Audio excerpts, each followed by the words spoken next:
আজকে তিনি নরসিংদীতে এসেছেন। আমাদের পরম সৌভাগ্যের দিন যে তিনি সরাসরি আমাদের তৃণমূলের মানুষের সঙ্গে কথা বলতে এসেছেন, নরসিংদী জেলা আওয়ামী লীগের সবার সঙ্গে কথা বলতে এসেছেন।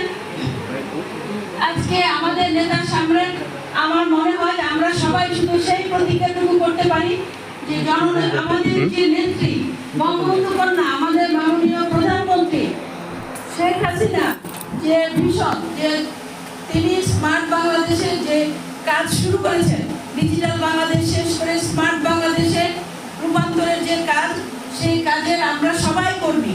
আমরা এক একজন কর্মী হিসাবে তার কাজগুলো বাস্তবায়ন করব। আমাদের নেতা এখানে আছেন, আমাদের এখানে যারা আছেন আমি মনে করি প্রত্যেকেরই কাজ করার সুযোগ আছে, অবদান আছে। আমরা এখানে যারা জাতীয় সংসদের সদস্য, শুধু তারা না, সংসদ সদস্যদের